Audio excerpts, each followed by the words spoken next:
নমস্কার সুপ্রিয় সুধী। আজকে শুদ্ধ গীতা পাঠ চর্চা সিরিজের ৫৩তম ক্লাস। আজকের এই ভিডিওটি খুবই গুরুত্বপূর্ণ। কেন গুরুত্বপূর্ণ, চলুন ভিডিওটি পুরো অবলোকন করে বিচার করি। আজকে আমরা শিখব শ্রীমদ্ ভগবদ গীতার ২য় অধ্যায়ের ৬ষ্ঠতম শ্লোকটি। তার পূর্বে একটি বিষয় আমি আপনাদের সকলকে অবগত করতে চাই।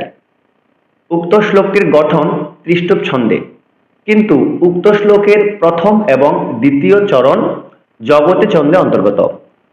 চলুন জগতী ছন্দ সম্পর্কে একটু আলোচনা করার চেষ্টা করি।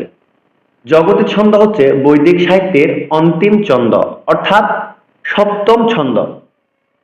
জগতী ছন্দে রচিত শ্লোকগুলি ৪টি ছত্রে বিভক্ত থাকবে, প্রতিটি ছত্রে ১২টি করে মোট। জগতী ছন্দে রচিত শ্লোকগুলি ৪৮টি অক্ষরে গঠিত থাকবে। আশা করছি আপনারা সকলে বুঝতে পেরেছেন। চলুন উক্ত শ্লোকটির অক্ষর বিশ্লেষণের দ্বারা বিশুদ্ধ উচ্চারণ সম্পর্কে অবগত হই। না চৈ তৎ ভিত মখ কা তা রন নো গরিয়াহ। দেখুন ১২ অক্ষর হয়েছে। আমি পূর্বেই বলেছিলাম উক্ত শ্লোকে প্রথম এবং দ্বিতীয় ছত্র জগতী ছন্দে অন্তর্গত। পূর্বে বলেছি ১২টি পেয়েছি। পুনরায় বলছি, না চৈ তৎ ভিত, ভি বলতে হবে, বফলার উচ্চারণ ভালো রাখতে হবে। না চৈ তৎ ভিত মখ, মখ কেন হলো? ছন্দের গঠন অনুসারে ত্রিষ্টুপ ছন্দ হলে ১ থেকে ১১ অক্ষরের মধ্যে যদি বিসর্গ থাকে, পরের ব্যঞ্জনটির দ্বিতীয় উচ্চারণ করতে হয়। এজন্যই না চৈ তদ্ভিত মখ কাতারণ্য গারিয়হ।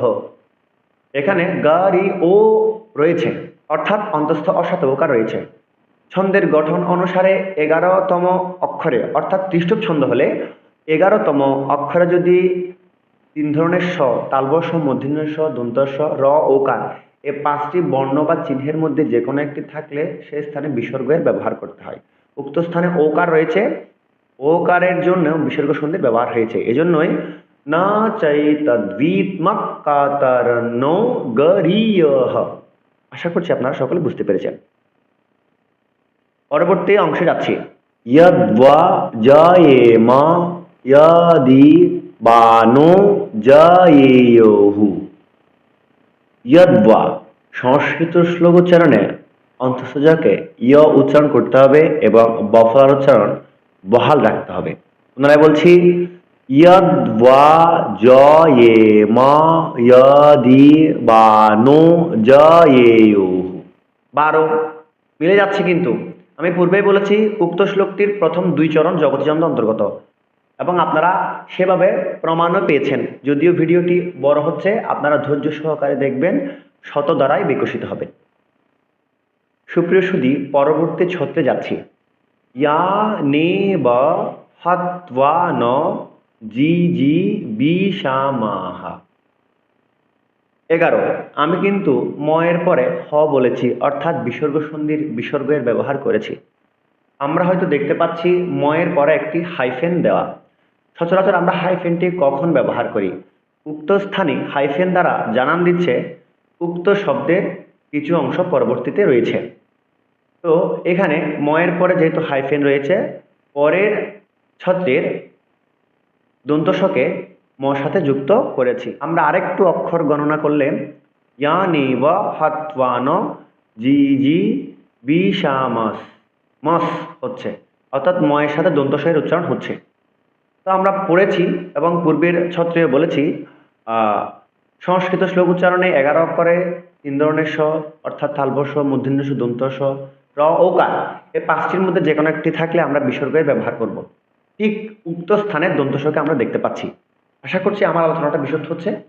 আপনারা বুঝে নেবেন আপনাদের মতো করে। যদি তাও না বুঝেন কমেন্টে জানাবেন, আমি বিষয়টি আলোচনা করার চেষ্টা করব। পুনরায় বলছি, ইয়ানেব হত্বান জি জি বিশামাহা। ১১ পরের ছত্রে যাচ্ছি। যেহেতু দন্তস্বকে পূর্বের ছত্রের সাথে যুক্ত করেছি, অর্থাৎ আগের ছত্রের সাথে যুক্ত করেছি, এখন আর দন্তস্বর উচ্চারণ করতে পারবো না। আমাদের তে বলতে হবে, স্থে বলা যাবে না। ते बस्तितः प्रमुखे धार्तराष्ट्राः।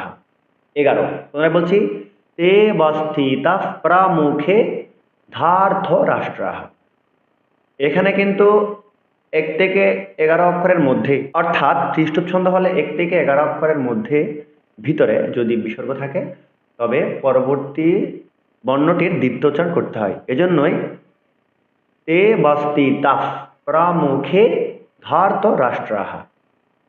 11। সুপ্রিয় সুধী, আশা করছি আপনারা বিষয়টি বুঝতে পেরেছেন। চলুন এই শ্লোকটি সুর দিয়ে পাঠ করার চেষ্টা করি।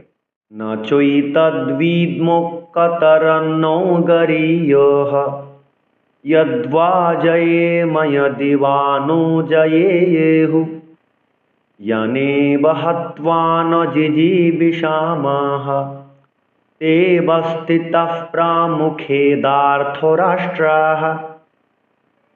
সুপ্রিয় সুধী, যদিও উক্ত শ্লোকটি একটু জটিল ছিল, আশা করছি সকলে বুঝতে পেরেছেন। যদি ভালো লেগে থাকে অবশ্যই শেয়ার করবেন। সকলকে অসংখ্য ধন্যবাদ। নমস্কার।